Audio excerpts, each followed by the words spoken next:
How do insurance agents get paid? How do commissions work? That question comes up all the time, and it's natural to ask. If you're working with us, we let everyone know, here's exactly the commission, here's what we're paid, full transparency, we believe in that. But if you've ever worked with someone and said, okay, how much are they making off of this? Or I want more information, but it's tough to get it from my agent. Maybe my agent yelled at me. Yeah, I know that sounds like, what? But I can't tell you the amount of times we've seen that where people have reached out to us and said, yeah, I asked my agent about how commissions work, how they got paid, and they just flipped out on me. I'm like, that never makes sense to me, because it's like, how are you gonna do that to someone? They're giving you your money to open an insurance policy with. You will make a commission. Don't yell at them because they're finding out how to lower that premium, which lowers your commission. No, get lost. Don't do that kind of stuff. Anyway, I'll get back on track here. So how commissions work in the insurance industry is with a traditional whole life insurance product, taking a traditional one here, there's so many different products. If I take a basic whole life insurance product, my money can go where? Two primary areas: toward the base premium, or the PUA, stands for paid up additions rider. Commissions are different on those two areas. Base premium dollars typically do not show up in cash value in the first year and first and second year. Depends on the product. PUA dollars show up in cash value. Money I can access right away, accelerates the growth. So what's in the best interest of the consumer if cash value is their goal? The PUA component, especially when you look at the guaranteed values. Now, with that said, how do the commissions work on those two areas? Base premium first. So if I take a traditional product, let's assume that I have a $10,000 base premium. The insurance company will, and product, I should say, the company and product will make a difference here. If I look at some of the larger companies or companies that solicit business in the state of New York, you will see on that $10,000 premium, the commission will range anywhere from 50% to a maximum of a little over 90%. Let's just call it 50 to 90%. If the company does not solicit business in the state of New York, then that commission will range anywhere from the same 50% all the way up to about 135%.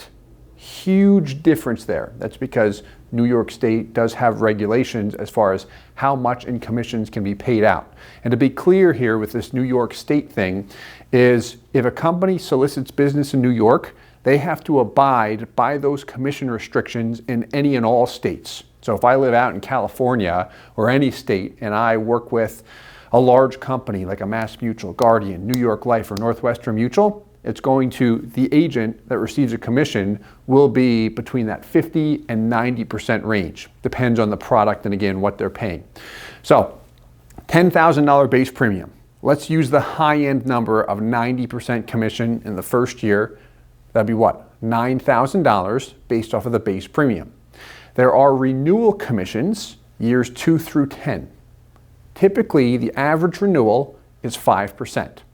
So if I'm using a large mutual carrier that solicits business in the state of New York on the base premium, $9,000 on the premium, year 1, years 2 through 10, same $10,000 base premium, we'll assume it's still being paid.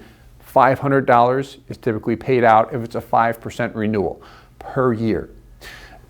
If I'm using a smaller carrier that does not write business in the state of New York, what would happen there? Year 1, $13,000 paid in commission if I have the same $10,000 premium. And then on the renewals, typically you'll see them, I've seen them higher than 5%, typically between 7.5% to 10% on the renewal. So a bit richer there. But we can assume it's the same 5 for this example at $500 per year. The first year on the base premium, that's the primary commission there. PUA dollars, that second area. So if I pay the same $10,000 into a PUA rider, which I see in cash value almost right off the bat, almost all of it, I will receive as an agent anywhere from a 2 to 3% commission. Sometimes we see 3.5%. Usually it's with smaller companies that again do not write in the state of New York, but call it 2 to 3% per deposit. Now, this is not a fee that comes out of your cash value and goes to the agent. This is what the insurance company pays to the agent for that business coming to them as the insurance company. Good to be aware of that. So, main thing there is how compensation works on the base premium and PUA area. Now, when we design a policy for maximum cash value, what do we always do? Minimize that base premium. What that does is, aside from compensation, when you just look at the numbers, you'll see the lower the premium, the greater the cash value, short-term and long-term. There's this argument we see sometimes that a higher base premium can potentially result in greater dividends over the long haul. It's true, it's potential, but we've never seen it actually happen. In reality, we've seen products typically perform closer to the guarantees, or if they've performed at a high level, the minimum base premium policies always generate greater cash values for the consumer. That's been a consistency there.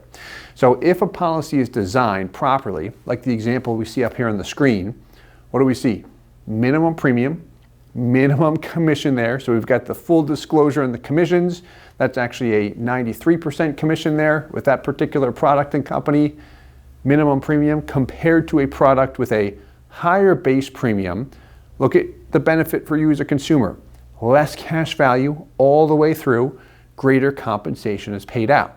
This is not to say that high base premium always results in negativity to the agent. Hey, this is just wrong to do, but in the majority of cases, we see this occur. So hope that this provided some additional information and transparency. If you have any questions, feel free to reach out anytime. And as always, I hope this helps. Hey guys, Steve Parisi here. If you enjoyed the content you just saw, please subscribe, like, and hit the notification bell for future videos. If you'd like more information or to see some custom policies for yourself, feel free to call or email our offices at the contact information below.